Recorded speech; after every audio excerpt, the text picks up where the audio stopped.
ಹೆಸರು ರಾಮಕೃಷ್ಣ ಅಂತ. ಆದರ್ಶ ಸೇವಾ ಸಂಘದ ಕಾರ್ಯದರ್ಶಿಯಾಗಿ ನಾಗರಾಜ್ ಅವರ ಜೊತೆಯಲ್ಲೇ ಈ ಆದರ್ಶ ಸೇವಾ ಸಂಘಕ್ಕೆ ಪದಾರ್ಪಣೆ ಮಾಡಿದಂಥವನು. ಆದರ್ಶ ಸೇವಾ ಸಂಘ ಒಂದು ರಾಷ್ಟ್ರ ಸಂಸ್ಕೃತಿ ಪೋಷಣೆ ಪ್ರಶಸ್ತಿಯನ್ನು ಸ್ವೀಕರಿಸಿದಂಥ ಒಂದು ಸಂಘಟನೆ, ವಿಪ್ರ ಸಂಘಟನೆ. ನಮ್ಮ ಸಂಘ ನಿರಂತರವಾಗಿ 45 ವರ್ಷಗಳಿಂದಲೂ ಕೂಡ ಪ್ರತಿಭಾವಂತ ವಿದ್ಯಾರ್ಥಿಗಳನ್ನು ಗುರುತಿಸಬೇಕು, ಅವರಿಗೆ ನೆರವನ್ನು ನೀಡಬೇಕು, ವಿದ್ಯಾರ್ಜನೆ ಮೊಟಕಾಗಬಾರದು ಅವರದು ಅಂತ ಅನ್ನೋದು ಒಂದು ಉದ್ದೇಶ. ಆದರೆ ಎರಡನೇದು ಸಂಸ್ಕಾರಯುತವಾಗಿ ನಡೀಬೇಕು ಅಂತಕ್ಕಂಥದ್ದು, ಮೂರನೇದು ಸಂಘಟಿತವ ಇರಬೇಕು ಅಂತಕ್ಕಂಥದ್ದು, ನಾಲ್ಕನೇದು ಉದ್ಯೋಗಕ್ಕೆ ಅವನಿಗೆ ಒಂದು ಮಾರ್ಗದರ್ಶನ ನೀಡಬೇಕು ಅಂತಕ್ಕಂಥದ್ದು ಪ್ರಮುಖವಾದ ನಮ್ಮ ಆಶಯಗಳು. ಅದನ್ನು ನೆರವೇರಿಸ್ಕೊಳ್ತಾ ಬರ್ತಾಯಿದ್ದೀವಿ. ಪ್ರೊಫೆಸರ್ ನಾಗರಾಜ್ ಅವರು ಹೇಳ್ದಂಗೆ ಪ್ರೊಫೆಸರ್ ಶೇಷಗಿರಿರಾವ್ ಅವರ ಮುಖಾಂತರದಲ್ಲಿ, ಅವರ ಅಧ್ಯಕ್ಷತೆಯಲ್ಲಿ ಈ ಸಂಘ 27/11/1981 ಪ್ರಾರಂಭ ಆದದ್ದು. ಆ ನಂತರ ಅದನ್ನು ರಿಜಿಸ್ಟ್ರೇಷನ್ ಮಾಡಿಸ್ತಾರೆ. 24/7/1982 ರಿಜಿಸ್ಟ್ರೇಷನ್ ಆಗುತ್ತೆ. ಪ್ರಮುಖವಾದ ಈಗ ನಾವು ಇದೇನು ಅಂತಂದರೆ ಪ್ರತಿಭಾವಂತ ವಿದ್ಯಾರ್ಥಿಗಳನ್ನು ಪುರಸ್ಕರಿಸ್ತಕ್ಕಂಥದ್ದು, ಸರಳ ವಿವಾಹ ಮಾಡ್ತಕ್ಕಂಥದ್ದು, ಸಾಮೂಹಿಕ ಬ್ರಹ್ಮೋಪದೇಶವನ್ನು ನಡೆಸ್ತಕ್ಕಂಥದ್ದು, ಶಾಲಾ ಕಾಲೇಜಿಗೆ ಓದ್ತಾ ಇರ್ತಕ್ಕಂಥ ವಿದ್ಯಾರ್ಥಿಗಳಿಗೆ ವಿದ್ಯಾರ್ಥಿ ವೇತನ ನೀಡ್ತಕ್ಕಂಥದ್ದು, ಆಮೇಲೆ ವೇದಾಧ್ಯಯನ ಮಾಡ್ತಾ ಇರ್ತಕ್ಕಂಥವ್ರಿಗೆ ಪ್ರೋತ್ಸಾಹನ ನೀಡಿ ಸಹಕರಿಸ್ತಕ್ಕಂಥದ್ದು, ಸಮಾಜದ ಏಳಿಗೆಗೋಸ್ಕರವಾಗಿ ದುಡಿತಾ ಇರ್ತಕ್ಕಂಥ, ಸಾಧನೆ ಮಾಡಿರ್ತಕ್ಕಂಥ ಎಲ್ಲ ವಯಸ್ಸಿನವ್ರನ್ನೂ ಕೂಡ ಗುರುತಿಸಿ ಅವರನ್ನು ಗೌರವಿಸ್ತಕ್ಕಂಥದ್ದು. ಅಂದರೆ ಅದು ಇನ್ನು ಮುಂದಿನ ಜನತೆಗೆ ಅದೊಂದು ಮಾರ್ಗದರ್ಶನ ಆಗಲಿ ಅಂತ ಅನ್ನೋ ದೃಷ್ಟಿಯಿಂದ ಶತಾಯುಷಿಗಳನ್ನು ಕೂಡ ಗುರುತಿಸಿ ನಮ್ಮ ಸಂಘ ಕೆಲವರಿಗೆ ಬರೋಕ್ಕಾಗಲೇ ಹೋದಾಗ ಅವ್ರ ಮನೆಗಳಿಗೆ ಹೋಗಿ ಅವರನ್ನು ಅಭಿನಂದನೆ ಮಾಡಿದ್ವಿ. ಸುಮಾರು ಇದುವರೆಗೆ 18 ಜನ ಶತಾಯುಷಿಗಳನ್ನು ಗುರುತಿಸಿ ಅವರನ್ನು ಸತ್ಕರಿಸಿದ್ವಿ, ಅವರಿಂದ ಆಶೀರ್ವಾದವನ್ನು ಪಡ್ಕೊಂಡು ಬಂದಿದ್ದೀವಿ. ಅದರಲ್ಲಿ ಪ್ರಮುಖವಾದಂಥವರು ಗಮನಿಸಿರಬೇಕು ಅಂತ ಕಾಣುತ್ತೆ. ಸ್ವಾತಂತ್ರ್ಯ ಹೋರಾಟ ಮಾಡಿದಂಥ ಭಗತ್ ಸಿಂಗ್ ಅವರಿಗೆ ಗುರುಗಳಾಗಿದ್ದಂಥವರು ಸುಧಾಕರ ಚಿತ್ರವೇದಿ ಅಂತ 127 ವರ್ಷ ಬದುಕಿದ್ದರು. ಅವರು ಬೆಂಗಳೂರಿನಲ್ಲಿದ್ದರು, ಅವರನ್ನು ಮಾಡಿದ್ವಿ. ಕನ್ನಡ ನಿಘಂಟು ಕರ್ತು ವೆಂಕಟಸುಬ್ಬಯ್ಯನವರು, ಅವರನ್ನು ಮಾಡಿದ್ವಿ.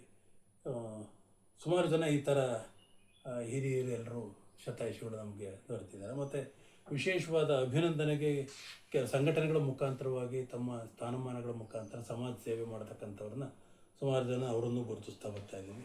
ಮತ್ತು ಹಿರಿಯರು ನಾವು ಆಲ್ಮೋಸ್ಟ್ 70ರಿಂದ ಜಾಸ್ತಿ ವಯಸ್ಸಾಗಿರ್ತಕ್ಕಂಥವರು ಹಿರಿಯರು ಸಾಧನೆ ಮಾಡಿರ್ತಾರೆ. ಸಾಕಷ್ಟು ಜನ ಎಲ್ಲ ಕ್ಷೇತ್ರಗಳಲ್ಲಿ ಅವರು ಸೇವೆ ಸಲ್ಲಿಸಿರ್ತಾರೆ. ಅವರನ್ನೆಲ್ಲ ಗುರುತಿಸ್ತಾ ಇದ್ದೀವಿ. ಯಾರೂ ಈ ಪ್ರಶಸ್ತಿಗಳಿಗೆ ಅರ್ಜಿ ಹಾಕೋದಿಲ್ಲ, ನಾವೇ ಅವರನ್ನು ಗುರುತಿಸಿ ಅವರನ್ನು ಅಪ್ಪಣೆ ಪಡ್ಕೊಂಡು ನಂತರದಲ್ಲಿ ಕೊಡತಕ್ಕಂಥ. ನಿಮಗೆ ಗೊತ್ತಿರುವ ಹಾಗೆ ನಿಮ್ಮ ಪತ್ರಕರ್ತರೇ ಆಗಿದ್ದರು ಪಟ್ಟಾಭಿರಾಮನ್ ಅಂತ ಅವರಿದ್ದರು. ಈಗ ಸುಭಾಷ್ ಚಂದ್ರ ಬೋಸ್ ಅವರ ಅನುಯಾಯಿ ಆಗಿದ್ದರು INA ರಾಮರಾವ್ ಅಂತ, ಅವರನ್ನು ಇಲ್ಲೇ ಗುರುತಿಸಿದ್ದೀವಿ. ಆಮೇಲೆ ಮತ್ತೊಬ್ಬರು ಪ್ರಜಾವಾಣಿಯಲ್ಲೆಲ್ಲ ಇದ್ದರು ಜಯಶೀಲ್ ರಾವ್ ಅಂತ, ಅವರನ್ನು ಇದರಲ್ಲೇ ಗುರುತಿದ್ದೀವಿ. ಪ್ರಧಾನ್ ಗುರುದತ್ತರು, ಗೀತಾ ಕೆ ಅವಧಾನಿಯವರು, ಕೃಷ್ಣ ಒಟ್ಟಂಬ್ರವರು, ಹೀಗೆ ಸುಮಾರು ಜನ ನಮ್ಮಲ್ಲಿ. ಕೊಳಲು ವಾದಕ ಪ್ರಕಾಶ್ರವರು, TV ಸತ್ಯನಾರಾಯಣ ಅವರು, ಯೋಗ ಗುರು ಪಟ್ಟಾಭಿ ಜೋಯಿಸ್ ಅಂತ ಅಂತಾರಾಷ್ಟ್ರೀಯ, ಅವ್ರ ಮಗಳನ್ನು ಕೂಡ ಗುರುತಿದ್ದೀವಿ. ಆಮೇಲೆ ನಾಟ್ಯ ತುಳಸಿ ರಾಮಚಂದ್ರ ಅವರಿದ್ದಾರೆ. ರಾಜ ರಾಜಗೋಪಾಲಾಚಾರಿ ಅಂತ ಮಂತ್ರಾಲಯ ಸ್ವಾಮಿಗಳ ಆಪ್ತ ಕಾರ್ಯದರ್ಶಿಗಳಾಗಿದ್ದರು, ಅವರು ಇದ್ದಾರೆ. ಸುಮಾರು ಹೀಗೆ ಎಲ್ಲರೂ. ರಾಮಮೂರ್ತಿ ರಾವ್ ಮೊನ್ನೆ ನೃತ್ಯ ಇದಕ್ಕೋಸ್ಕರ ರಾಜ್ಯ ಪ್ರಶಸ್ತಿ ಬಂತಲ್ಲ, ಅವರನ್ನು ಕೂಡ ಗುರುತಿಸಿದ್ದೀವಿ. ನಮ್ಮ ಜೊತೆಗೆ ಸಂಘಟನೆಯಲ್ಲಿ ಹಿರಿಯರಾಗಿರ್ತಕ್ಕಂಥ ಸದಸ್ಯರನ್ನು ಅದರ ಜೊತೆಗೆ ಸೇರಿಸ್ಕೊಂಡು 3 ಗುಂಪುಗಳು ಇರ್ತವೆ ನಮ್ಮಲ್ಲಿ. ಏನು ಶಂಕರ, ರಾಮಾನುಜ, ಮಾಧ್ಯಮ ಅಂತ ಗುಂಪುಗಳಲ್ಲಿ ಎಲ್ಲರನ್ನೂ ಒಟ್ಟುಗೂಡಿಸ್ಬೇಕು, ಸಂಘಟನೆ ಮಾಡಬೇಕು ಅಂತ ಅನ್ನೋದೊಂದು ಆಶಯ. ಅದರಲ್ಲಿ ಗುರುತಿಸಿ ಅವರಿಗೆ ಆದರ್ಶ ಸೇವಾ ರತ್ನ ಅಂತ ಅನ್ನೋ ಪ್ರಶಸ್ತಿಯನ್ನು ಕೊಡ್ತಾ ಬಂದಿದ್ದೀವಿ. ನಂತರದಲ್ಲಿ ವಯಸ್ಸು ಸ್ವಲ್ಪ ಕಡಿಮೆ ಇರುತ್ತೆ. ಈಗ ಒಂದು 50ರ ಆಜುಬಾಜುನಲ್ಲಿರ್ತಕ್ಕಂಥವ್ರು ಒಳ್ಳೊಳ್ಳೆ ಹುದ್ದೆಗಳಲ್ಲಿರ್ತಾರೆ, ಸೇವೆ ಸಲ್ಲಿಸ್ತಾ ಇರ್ತಾರೆ, ಅಂಥವ್ರನ್ನು ಕೂಡ ಗುರುತಿಸಿ ಇದು ಮಾಡ್ತಾಯಿದ್ದೀವಿ. ಅದರಲ್ಲಿ ನಿಮಗೆ ಸೌಮ್ಯ ಆಚಾರ್ ಅಂತ ಇನ್ಕಮ್ ಟ್ಯಾಕ್ಸ್ ಕಮಿಷನರ್ ಆಗಿದ್ದಾರೆ, ಈಗ ಅವರು ಇದ್ದಾರೆ. ನಾಗಚಂದ್ರ ನಮ್ಮ ರಂಗಕರ್ಮಿ ಅವರಿದ್ದಾರೆ. ಯತಿರಾಜ್ ಸಂಪತ್ ಕುಮಾರ್ ಅಂತ ಧಾರ್ಮಿಕ ದತ್ತಿ ತಹಶೀಲ್ದಾರ್ ಆಗಿದ್ದವರಿದ್ದಾರೆ. ಸುಮಾರು ಶ್ರೀನಿವಾಸ್ ಅಂತ ಅಗ್ರಿಕಲ್ಚರ್ ಯೂನಿವರ್ಸಿಟಿಯಲ್ಲಿ ಸೈನ್ಸಿಸ್ಟ್ ಆಗಿದ್ದಾರೆ. ಗಣೇಶ್ ಕುಮಾರ್ ಅಂತ ರಾಜ್ಯ ಮಟ್ಟದ ಯೋಗ ಪಟು ಇದ್ದಾರೆ. ಹೀಗೆ ಸುಮಾರು ಜನ ಅವ್ರುಗಳನ್ನೆಲ್ಲ ಗುರುತಿಸಿ ಗೌರವಿಸ್ತದೆ. ಅವರುಗಳಿಗೆಲ್ಲ ಆದರ್ಶ ಪ್ರತಿಭಾ ರತ್ನ ಅಂತ BS ನಾಗರಾಜ್ ಅಂತ ಬೇಸ್ ಸಂಸ್ಥೆ ಇದೆಯಲ್ಲ, ಅದರ ಹಿರಿಯರಿದ್ದಾರೆ, ಅವರನ್ನು ಗುರುತಿದ್ದೀವಿ. ಅವ್ರ ಮಗನನ್ನು ಗುರುತಿದ್ದೀವಿ. ಸಾವಿರಾರು ಜನ ನ್ಯಾಯಮೂರ್ತಿಗಳು, MN ವೆಂಕಟಾಚಲಯ್ಯನವರು, ಅವರು ಕೂಡ ಬಂದು ನಮ್ಮಲ್ಲಿ ಚೀಫ್ ಜಸ್ಟಿಸ್ ಇದು ಮಾಡಿದ್ದಾರೆ. ಆಮೇಲೆ ಹೈಕೋರ್ಟಿನ ರಿಟೈರ್ಡ್ ಜಡ್ಜು ಕುಮಾರ್ ಅಂತ ಎನ್ ಕುಮಾರ್ ಅಂತ, ಅವರು ಕೂಡ ನಮ್ಮ ಒಳಗಡೆ ಸೇರಿ ನಮ್ಮಲ್ಲಿ ಅಭಿನಂದನೆಗಳನ್ನು ಸ್ವೀಕರಿಸಿ ನಮಗೆ ಮಾರ್ಗದರ್ಶನ ಮಾಡಿ ಸಲಹೆ ಸೂಚನೆಗಳನ್ನು ನೀಡಿ ಬೆಂಬಲ ಕೊಟ್ಟಿದ್ದಾರೆ. ಅವ್ರುಗಳಿಗೆಲ್ಲರೂ ಆದರ್ಶ ಸೇವಾರತ್ನ ಗುರುತಿಸ್ತಾ ಇದ್ವಿ.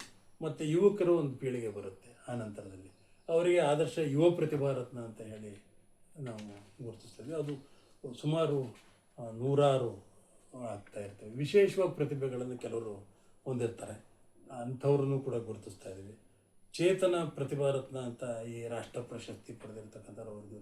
ಇದರಲ್ಲಿ ಒಂದೇನು ಅಂತಂದರೆ ರಾಜ್ಯ ರಾಷ್ಟ್ರ ಮಟ್ಟದ ಆಟ ಕ್ರೀಡೆ ಅಥವಾ ಸಂಸ್ಕೃತಿ ಕಲೆ ಈ ಥರದಲ್ಲಿ ಖ್ಯಾತಿಯಾಗಿರ್ತಕ್ಕಂಥವ್ರನ್ನು ಸಾಕಷ್ಟು ಜನನ್ನೆಲ್ಲ ಗುರುತಿಸಿದ್ದೀವಿ.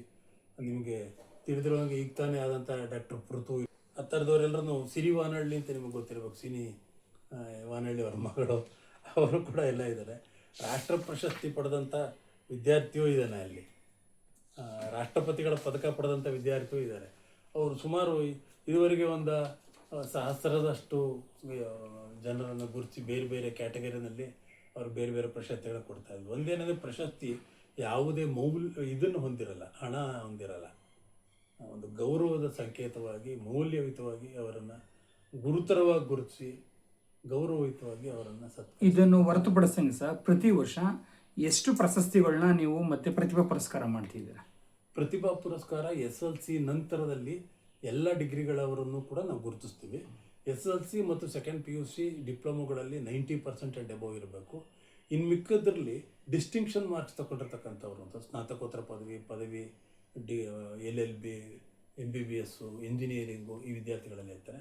ಒಂದು ವರ್ಷಕ್ಕೆ ಒಂದು ಆ್ಯಾವರೇಜ್ ಹೇಳಬೇಕು ಅಂತಂದರೆ 700 ಜನದಷ್ಟು 800 ಜನದಷ್ಟು ಆಗುತ್ತೆ ಪ್ರತಿಭಾ ಪುರಸ್ಕಾರನೇ ಹೋಗುತ್ತೆ. ಇದನ್ನೆಲ್ಲ ಹೊರತುಪಡಿಸಂಗೆ ಸರ್, ಅಧ್ಯಕ್ಷರು ಮತ್ತು ತಮ್ಮದು ಅಭಿನವ ಸಂಬಂಧ ಹೇಗಿತ್ತು ಸರ್? ನನಗೆ ಅವ್ರ ಪರಿಚಯ ಆಗಲಿ ಅವ್ರಿಗೆ ನನ್ನ ಪರಿಚಯ ಆಗಲಿ ಇರಲಿಲ್ಲ. ನಮ್ಮಿಬ್ಬರನ್ನು ಒಂದು ಜನರಲ್ ಬಾಡಿ ಮೀಟಿಂಗಿಗೆ ಅಂತ ಕರೆದ್ರು. ಆ ದಿವಸ ಮೀಟಿಂಗಲ್ಲಿದ್ವಿ. ಮೀಟಿಂಗಲ್ಲಿದ್ದಾಗ ಜನರಲ್ ಬಾಡಿಯಲ್ಲಿ ನಮ್ಮ ಹೆಸರುಗಳನ್ನು ಪ್ರಸ್ತಾಪ ಮಾಡಿದ್ರು. ಇವರು 3 ಜನರನ್ನು, ಅನಂತನಾರಾಯಣ ಅಂತ ಒಬ್ಬರು, ನಾಗರಾಜ್ ಅಂತ, ನಮ್ಮ 3 ಜನನೂ ನನ್ನ ಹಿಂದೆ ಸೆಕ್ರೆಟರಿ ಆಗಿದ್ದಂಥವ್ರು GA ಗುಂಡೂರಾವ್ ಅಂತ, ಇವರು 3 ಜನನೂ ನಮ್ಮ ಸಂಘದ ಒಳಗಡೆ ಕಾರ್ಯಕಾರಿ ಸಮಿತಿಗೆ ತಗೋತಾ ಇದ್ದೀವಿ ಅಂತಂದರು. ಸಭೆ ಒಪ್ಪಿಗೆ ಕೊಡ್ತು. ನಂತರ ಅಲ್ಲೇ ಡಿಸಿಷನ್ ತಗೊಂಡ್ರು. ನಾಗರಾಜ್ ಅವರನ್ನು ಅಧ್ಯಕ್ಷರನ್ನಾಗಿಯೂ ರಾಮಕೃಷ್ಣ ಅವರನ್ನು ಕಾರ್ಯದರ್ಶಿಯಾಗಿಯೂ ಅನಂತನಾರಾಯಣ ಟ್ರೆಜರರ್ ಆಗಿಯೂ ಆಯ್ಕೆ ಮಾಡುತ್ತೆ, ಅದು ಒಪ್ಪಿಗೆ ಕೊಡಬೇಕು ಅಂತ. ತುಂಬ ಸಂತೋಷದಿಂದ ಸಭೆ ಒಕ್ಕರ್ಲಿಂದ ತೀರ್ಮಾನ ಕೊಡ್ತು.